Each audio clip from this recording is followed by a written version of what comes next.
Hello guys, welcome to SKP learning. आज हम लोग राजनीति विज्ञान के महत्वपूर्ण कथनों के बारे में चर्चा करेंगे। तो वीडियो में फर्स्ट टाइम विजिट कर रहे हैं तो वीडियो को लाइक कर दीजिए और चैनल को सब्सक्राइब कर दीजिए।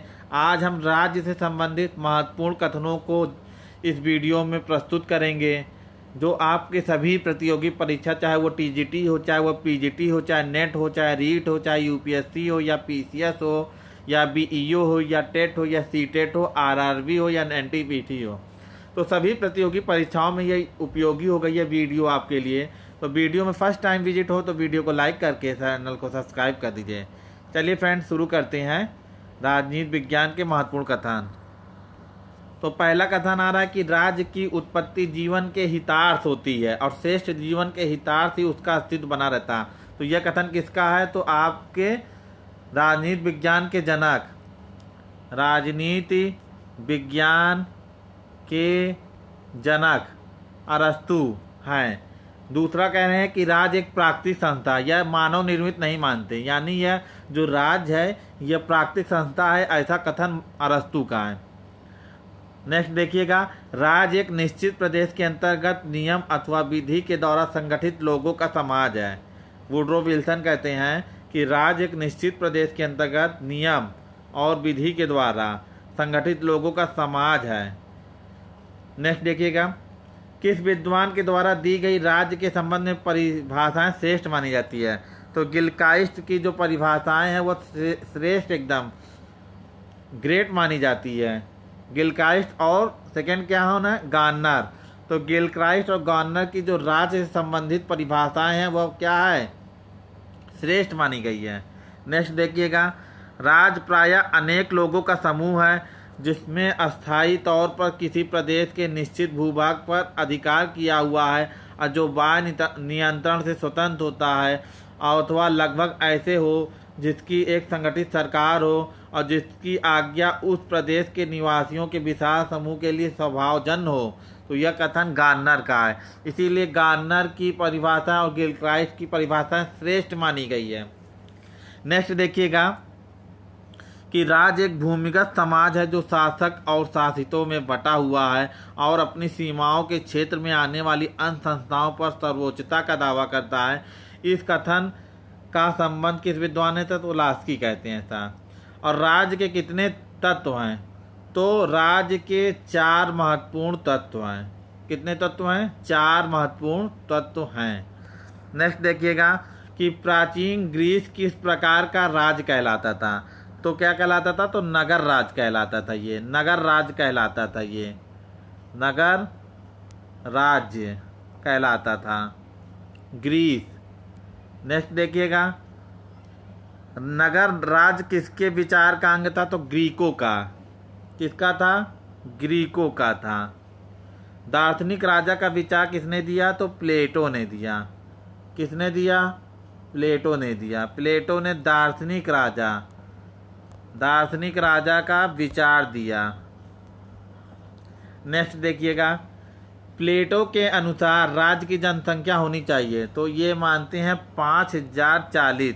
चूँकि उतनी समय छोटे छोटे राज्य हुआ करते थे तो उतनी समय प्लेटो जैसे लोगों ने उस देश की जनसंख्या को, यूनान की देश की जनसंख्या को 5040 बताया।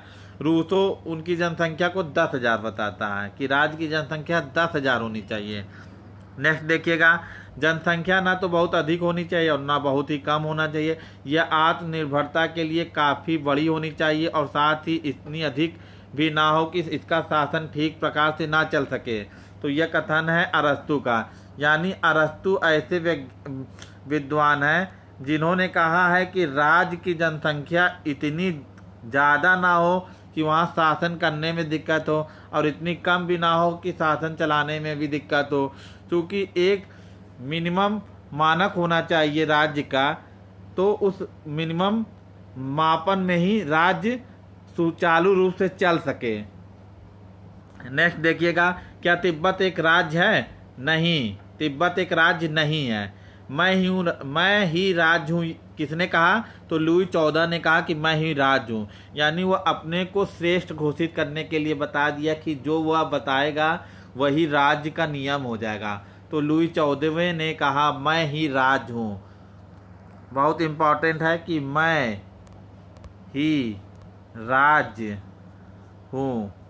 तो इसमें लुई 14वां भी आता है, लुई 16वां भी आता है, 18वां 20। तो लुई 14वां यहाँ कहा राज्य की प्रगति कैसी होनी चाहिए, तो अस्थाई होनी चाहिए। यानी राज्य की जो प्रगति होती है वो क्या होना चाहिए, अस्थाई होना चाहिए, अस्थाई नहीं होना चाहिए। नेक्स्ट देखिएगा, राज्य उसे कहते हैं जहां कुछ लोग एक निश्चित प्रदेश में एक सरकार के अधीन संगठित होकर होते हो। यह सरकार आंतरिक मामलों में अपनी जनता की प्रभुसत्ता को प्रकट करती है और बाहरी मामलों में अन्य सरकारों से स्वतंत्र होती है। तो यह कथन गिलक्राइस्ट का है। राज्य से संबंधित दो महत्वपूर्ण विचारकों के कथन हमेशा पूछे जाते हैं। एक हैं गिलक्राइस्ट हैं और दूसरे हैं गार्नर।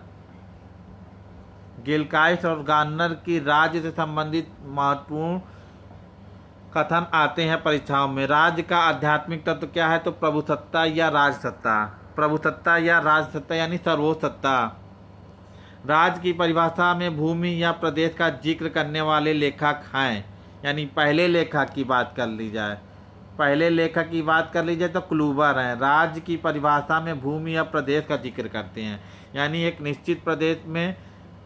निश्चित प्रदेश में सरकार द्वारा संचालित नियम कानून में जनसंख्या के द्वारा जो नियम बनाए जाएंगे, तो उसके सबसे पहले लेखक थे क्लूबर।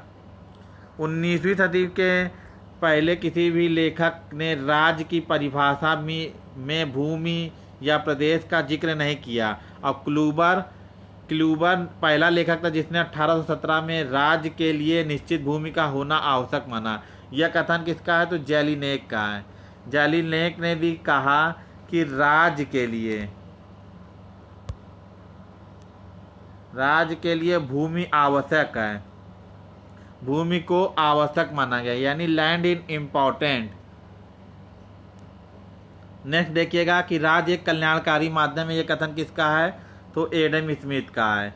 एडम स्मिथ ये क्या कहते हैं, राज्य को एक कल्याणकारी माध्यम मानते हैं। और इनके बारे में एक बात और जान लीजिए कि यह अर्थशास्त्र के लेखक हैं, यानी अर्थशास्त्र के पिता भी हैं। और इनकी पुस्तक का जो नाम है वेल्थ ऑफ नेशन में इन्होंने अर्थशास्त्र से संबंधित बातों का जिक्र किया है, आर्थिक मानों की बात कही है। नेक्स्ट देखिएगा